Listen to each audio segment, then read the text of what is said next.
Welcome to Oyate Today. Oyate in Lakota means people. Regional Health is a proud sponsor of Oyate Today. We believe in helping communities live well. Hi, welcome to Oyate Today. I am your host, Richie Richards. Oyate Today is produced by Tim and Jackie Gallego. Tim is an enrolled member of the Oglala Sioux tribe. Our guests tonight is Anna Quinn, Executive Director, and Miss Roxanne Andre, Day Center Coordinator, both of the Hope Center here in Rapid City. Thank you both for being here tonight. Thank you for having us. We really appreciate what you're doing for our homeless relatives in Rapid City, so this is a pleasure to have you both here. And Anna, as the Executive Director, could you tell us a little bit about the history of the Hope Center, when it was established, and kind of some of the services and background of those services? Yes, definitely. So the Hope Center was started back in 2010 by a project of the First United Methodist Church. Back in 2014, then, the Hope Center actually applied for its own nonprofit status and got its own nonprofit status. So we've been in the community now for just a little over 7 years, as a nonprofit for about 4. And I've been there for 4 since it became a nonprofit. And really what we do in the community, our goal is to connect with individuals that are living in the crisis of poverty, whether that be housed or unhoused, and really build bridges out of poverty, help get them connected to community resources, give them a support system, provide them the connections and the love that they need to build their dignity, build their hope, and then eventually get into better situations. Sure. Now, have you been Executive Director the whole time in your 4 years there then? I've been Executive Director for the whole 4 years that I've been there, yes. Okay, and then have you seen any changes in that 4 years as far as where, I guess it was 4 years ago as opposed to now? The Hope Center has seen a lot of change over the years. As you can imagine with any nonprofit, they grow, they change, they adjust to changing demographics, things like that. So initially when the Hope Center began, it was, very focused on just kind of filling some gaps in the community. And as we've seen growing need, our filling of the gaps has gotten bigger. Sure. So a lot of what we've seen has been kind of out of necessity. We, since I started at the Hope Center, our guest numbers have actually increased 71% in 4 years. And so we've seen huge increases in need in the community. And so then that helps us kind of adjust as to what direction we're going and where that need is and how we need to help. Sure. And so there's a stigma that's placed on our homeless relatives or our homeless population in Rapid City. There's kind of a, just certain level of negative, stigma placed on them and such. But the Hope Center really does provide hope then. It really does provide hope through the advocacy and the advocacy-based services that they're receiving there. So could you talk to us a little bit about that? Yeah. So we do things a little bit different at the Hope Center. So traditional case management is what a lot of agencies do, and that's pretty typical based on grant requirements and federal funding and things like that. But we do what we call advocacy, and so it's very similar to case management, but we don't have specific case plans. We don't have specific deadlines for our guests. We really work with our guests to meet them where they're at and to determine what their goals are. Because I might look at somebody and say, you need a new outfit, or you need to, work on an addiction issue. But for them, they might say, I'm hungry. I need food. Yeah. And so until we address, things kind of on a hierarchy and look at, where that individual is at, what their goals are, and then help them work through those things, you get the buy-in and you get individuals that are ready and willing, and it works out really well. So we really walk next to our guests on their path to help them, identify their goals, identify how to get there, and then whatever time frame it is. So these are almost individualized plans that you're kind of creating and working with the individual to kind of get them to where their needs, whether it's food for the day, perhaps direction to find work clothing, things like that then. Yeah, every single one is individual. Mm-hmm. Yeah. And so as far as the poverty issues and some of the other things, and we have a strong Native American population in Rapid City, and I know that you are working closely with, poverty and trauma-informed services. Can you talk to us a little bit about that and the importance of that, please? Yeah. So we really, at the Hope Center, we look at where people have come from. You know, it's not necessarily what we see on the outside or what we see today or the situation that they're in at this moment. There's a lot of things that lead people to be there. And so we look at issues of child abuse and neglect when they were a kid, of historical trauma, of, you know, various things that trauma-wise could affect somebody and cause them to have mental illness, depression, anxiety. And then we also look at, you know, the research behind poverty and how individuals living in poverty are basically in crisis. You know, it's very similar to living in war. And so, you know, to be able to be compassionate to those situations and that background and that history really makes a huge difference. And so I think, you know, being able to sit down with somebody and say, tell me your story, that's awesome. And we love that we're able to do that. Sure, sure. And so could you talk to us a little bit about, well, basically list your services and some of your core services and what's available at the Hope Center? Are you ready for this? No, please do, because I want this information out there. So we have the day center itself, which is a safe place that people can go during the day to get out of the weather, to get out of vulnerable situations. We provide permanent mailing address to about 2,700 people in Rapid City right now. Permanent phone number. Just let me get this straight. So 2,700 people receive their mail at the Hope Center. Yep. Which means they don't have permanent, stable addresses, and which means they can't get a job, because you cannot get a job without an address. And so we provide the phone and the address. We do lots of different classes and groups: life skills, computers, financial management, AA. We have our advocacy program. We provide basic storage, mentoring program. We have a free laundry facility. We give out basic need items, basic food items. In the summertime, we have a community garden. So really anything we can think of to, one, provide services, and then two, to really get people connected and involved and, you know, feeling like they're part of a family, because they are. You know, as a community, we are a family. Sure. And are there other groups or organizations that you work with in the community to kind of help with services, provide services? And could you talk about those other organizations that the Hope Center works with? Yep. We really work every day to collaborate with anyone and everyone possible that can potentially provide a benefit to one of our guests. So we make a lot of referrals all over the community for basic services, mental health services, and then we receive referrals from many different agencies, you know, for the services that we provide. Sure. What would a typical day be like at the Hope Center then? What hours do you kind of run, and what's a day like down at the Hope Center, just out of the week? Nothing is typical at the Hope Center, which is good, keeps us on our toes. Yeah. But we right now are open from 8 to 4 Monday through Thursday, and then 8 to 2:30 on Fridays. And then our days depend on our guests. You know, we have a lot of guests that are kind of our regulars, because they're either on disability or they're unable to work for various reasons, and so they come in, you know, a lot for the social aspect. Sure. And then we have others that might be working or might be getting services elsewhere, and so we might have some guests that come in just for mail. We have some that might just come in for coffee. We might have some that sit down and work with one of our staff for 2 or 3, 4 hours at a time. We have people that come in for classes and groups. So it's really all over the spectrum. Sure. As to what our days look like and what our guests look like in their situations. So. And we had a really brutal, never-ending winter this past year, and I'm sure that the Hope Center was filled with guests coming in during that time. How important is that to just bring them off the streets in those times of, I guess, when weather is bad or other needs? So how important is that in our community? Huge. You know, sometimes I think people forget when they see homeless individuals that they're still people. They're human. They deserve all of the basic rights that everybody else deserves. And so, you know, for us to be able to say, you should not be cold, you should not be wet, you should not be outside, is huge. And our ability to bring people in and offer a hot cup of coffee or a hot cup of tea Sure. is, you know, it might be something small, but it's something important. Definitely.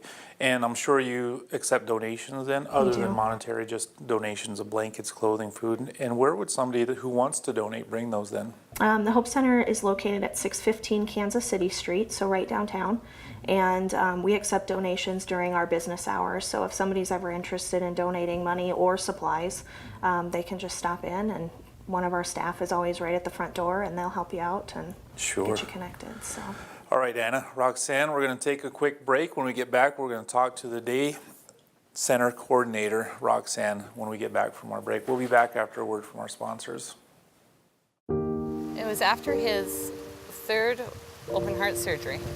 Brady started crying and grabbing at his chest. We agreed to call 911 right away. And by the time we got him out to our vehicle, he was completely limp.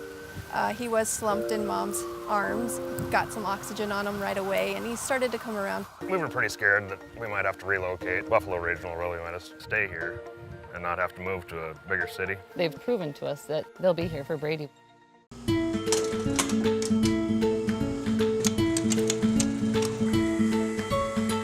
You know, it's really busy in the coffee house, not just in the morning, but all day long. And it's really important that we serve our customers hot coffee that's ready for them when they're ready for it.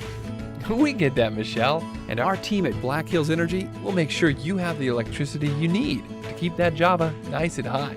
Speaking of hot Java, how about a cup for the road? Black Hills Energy. Life sponsored by Energy. You can't predict life's ups and downs. You just give it all you've got to stay on top. But it's easier with a partner like Security First Bank. Since 1898, we've been riding with you through the country's biggest ups and downs. And this is where we'll stay. Security First Bank, a relationship you can count on. Member FDIC. Native Sun News has been voted the best weekly newspaper in its class for 2015 by the South Dakota and North Dakota Newspaper Associations. You can find a copy of the Native Sun News at many businesses and vending machines in Rapid City and the surrounding area, and on all 9 reservations. We publish every Wednesday, so advertisers and subscribers can reach our diverse readership by calling 605-721-1266. The Native Sun News covers the other side of the story. Hi, welcome back to Oyate Today. Once again, our guests tonight is Anna Quinn and Roxanne Andre, both of the Hope Center. And once again, Anna, thank you very much for the work you're doing and the information that you provided in our last segment. So I understand that the Hope Center more or less provides kind of day services, whereas the Cornerstone Rescue Mission does the overnight, the evening, and the feeding of our community. So how is that relationship, and how do you kind of work together with the Cornerstone Rescue Mission then?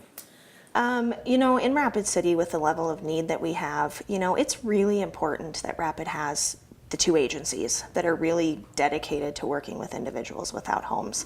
And so we do a lot of back and forth. You know, many of our guests stay at the mission, and many of their guests come see us.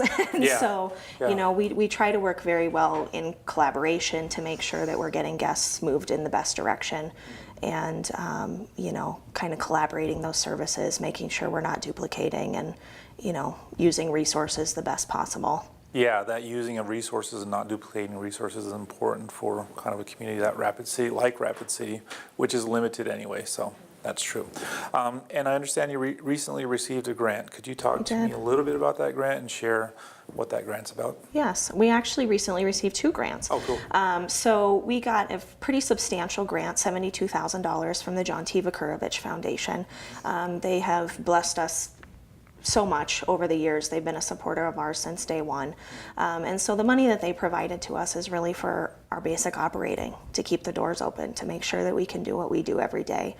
And then we got a smaller grant from the Black Hills Area Community Foundation for the same purpose. Oh, awesome. Really ensuring that we can keep doing our job, keep doing our mission. Good deal. Yes. Just wanted to thank those organizations as well. So thank you, Anna, for sharing that. Now, Roxanne, as a day, excuse me, let me get to my notes here. As a day center coordinator for the Hope Center, what is your kind of day-to-day job like? What do you encounter on a day-to-day basis? Well, pretty much it's making sure that everything runs smoothly in the day center, which people can come and just hang out there. if that's what they want to do. We have the mail center there, so I'm also the volunteer coordinator. So we have between 20 and 40 volunteers that help us at the Hope Center, and we definitely could not do it without them. Sure, and what kind of activities or what kind of jobs do these volunteers do then? They hand out mail and they get hygiene items for people, talk to people. We're relationship based, so we always encourage that you build the friendships and the relationships with the people. And So I remember when I first went there, this is important. Somebody told me when I said their name, they said that's the first time I've heard my name in months. And so that's always been my goal there, is that everybody knows the name of the people who come in there. That's kind of sad, actually, because It's if you have an very sad. individual that comes in homeless or off the streets or whatever the case may be, and somebody hasn't spoken their name in months, as you just mentioned, that's a very sad situation. It is. You know, and so for you to be able to provide that, as well as the volunteers and the staff, then to provide that, I don't know, that personal touch or that personal communication with somebody who hasn't had that, that's big, that's major in someone's life. It is, and that's why that's how we try to be different, is to provide those little things so that people feel. Just have loved. emotional connection Right. with others. Right. That's And important. It is very important. I never thought about that. I'm actually, yeah, it's a lot. But have you come across a family or a person or an individual, male or female, who has just gone from a certain place in their life and elevated and gone on to the next level through the Hope Center's staff or volunteers or services then? Do you know, and have you kind of seen this person or this family kind of grow and move on with their lives? I have. I'm thinking of one person in particular who, it's not a quick thing to move from poverty and poverty thinking to move into a different way of life, actually. But someone I know that had chronic addiction, and for 5 years it took. But today he has a home. He has a home, job, And he has working. mentors, has a job, Wow. mentors in the community. Yeah. So it took a lot of people and the Hope Center, to get that done. But Now, with our Native American population and you having a day-to-day contact with them and communication with them, what are some of the stories that you hear as far as those social aspects of their lives that lead to some of their homelessness? Or, what are some of those commonalities amongst your clients or your guests that are kind of putting them in these places of homelessness or poverty? Or, is there kind of some commonalities within those stories then, or? I'm not really sure about that. I know that a lot of the people that we see do have chronic addiction, mental illness, generational poverty, and I think that all of those things can contribute. And once a person starts that downhill slope, it becomes very hard to come back up because that becomes the norm. So I think I'm always grateful for all the programs and everything around that keep reminding us that we don't have to stay there, that we can move out of that. That it is possible to come kind of full circle and get your life back together and Right. such. How important is the Hope Center's providing of a space for individuals to come in and just kind of communicate and visit and relax and have a cup of coffee or play some cards? Or how important is it for them to just have a place to kind of socialize in a safe environment? Well, I've had many people tell me that that is the most important thing in the world, to just be able to come in there and with all the stress of just surviving, especially if you're sleeping outside and have to, you wake up, you have to hide your stuff so it doesn't get stolen, just all this stuff that is a pressure. And then you come in the Hope Center and you can sit down and you can read the paper, you can have a cup of coffee, and there's no pressure to perform. There's just smiles and Now, you coffee. made an interesting point there as far as them having to protect their belongings then, and just, obviously some of them have backpacks or other types of luggage of some sort, and that's pretty much all that they may or may not own at that point in their lives, so they're protecting it by hiding it in bushes or yards or under vehicles or, wow, I didn't know that. That's huge. Anna, Roxanne, I want to definitely thank you for the work that you're doing and supporting our homeless relatives here in Rapid City. When we get back, we're going to talk to an individual, Francis, who has used the services at the Hope Center for the last 5 years. So we'll be back after a word from our sponsors.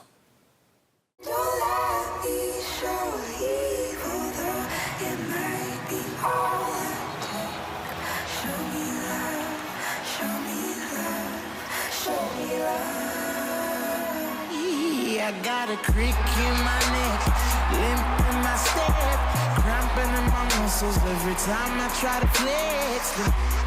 Better than I was scared of. It's very sad all that I could do was remember you.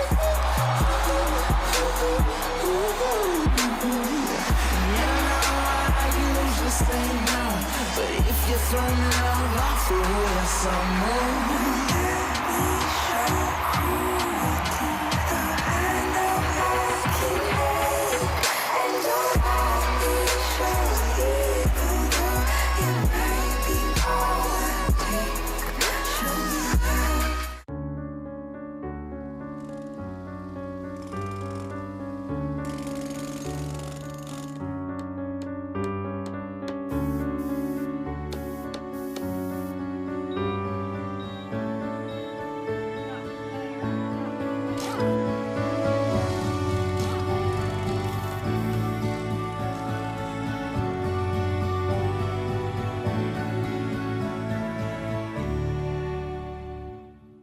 I used to think news is news. It's all the same. But it's not. There's a big difference between local broadcast news and cable news. See, local stations are part of my community, connecting me to local news, weather, and sports on every device. It makes sense. Get the news from the people I trust who actually live here. No agenda, no bias like on cable shout shows or social media, just facts. For news I can trust, I stay local. Support your local stations. Text TV to 52886 today. Hi, welcome back to Oyate Today. We're having an excellent discussion this evening about the Hope Center here in Rapid City. Once again, Anna, thank you very much for being here. And Francis, Rencountre, is going to be here as well and discuss some of the things that he's gone through in his life that led him to being homeless here in Rapid City for the past 5 years. And Francis, I just want to thank you very much for coming on tonight and sharing your story and how the Hope Center has helped you. So if you could tell me where you're from, sir, and how and when you came to Rapid City to live. I come from Lower Burrow, South Dakota. I grew up here in Rapid, and I became homeless about 5 years ago. I was married. I went through a relationship.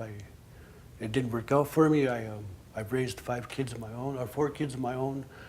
I now raise my grandson that I've had since the age of 2. And we've gone through a lot of ups and downs. We've been homeless. We've stayed here. We stayed there. And the Hope Center has helped me with getting a house, getting a home, something that we can call home. We have a roof over our head. And so just let me stop you there for a second. So you've been homeless here in Rapid City for 5 years then? Yes. And so in that 5 years, you've gone to the Hope Center, received services. What are some of the services that the Hope Center helped to kind of help to bring into your life? Well, they've helped me with my housing, to get my housing. They've helped me to get me off the street, get us off the street to where we can go in and have coffee, we can go in and visit with people. The Hope Center's done a lot for a lot of people around here. It's a big part of the Native community. There's a lot of things in Rapid City that people don't see. The homeless, they see a Native American, they consider them, don't worry about them. We are someone, we are a person, we do have feelings, we do have a life. But Well, not to mention, you said up until 5 years ago, you were living elsewhere, you had your family, you went through a divorce, you went through some hardships that landed you in a situation that you're in currently. And so those challenges, not only on the heart and on the emotions of you, it also, resulted in the physical homelessness of yourself. And so what is that like, actually? What is it like to be homeless, to not have a place to live, to not have food or a reliable place to, get your mail or food or things like that? Yeah, well, to tell you the truth, it's not a good feeling to be homeless because you don't have nowhere to go at night. In the daytime, you can go to the Hope Center, you can go different places. But when that sun goes down, you have to start looking for somewhere to go, to get out of the cold, to be able to feed yourself, be able to feed someone that's with you. So they've helped a lot. They opened doors for a lot of people that people don't understand what the Hope Center is for. You can go there, you can talk to somebody. You could just go in there and get out of the cold. To be a person. People recognize you there. They see you on a daily basis. They get to know you. They get to know what you're going through. You could walk in with a sad face and you're walking out of there with a smile.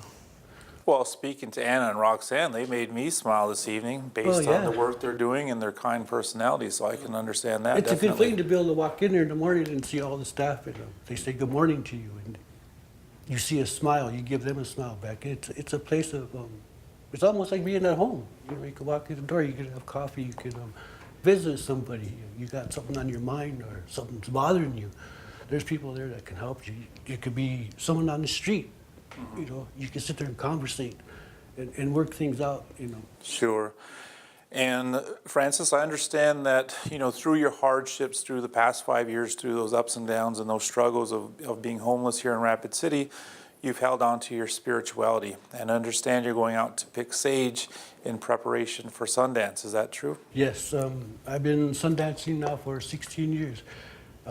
My grandson came into my life 16 years ago, and he sobered me up. I used to drink a lot. I wasn't a good person when I drank. I see the better self of me now that I've got my grandson with me, and he helps me understand life. I'm 3 weeks away from going to go Sundance, and it's a good feeling. We go through a lot. We suffer a lot. I pray for a lot of people. Not only, I don't pray for myself because my Sundance brothers and my Sundance sisters pray for me, as well as the community. I pray for everybody in the community. In our Native community, I pray for the white people, the black people, all of us. We're all connected in life. Sure. So it's a big thing. It's hard for me at times. I have a hard time. It's not a game. That's understandable. I want to thank you, sir, for coming on and sharing your story.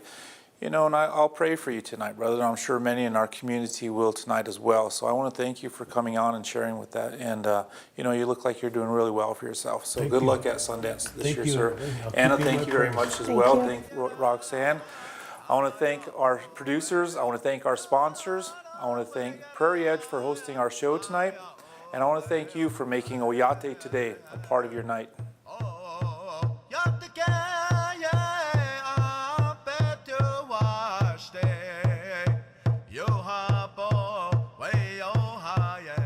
You've been watching Oyate Today, brought to you by Regional Health.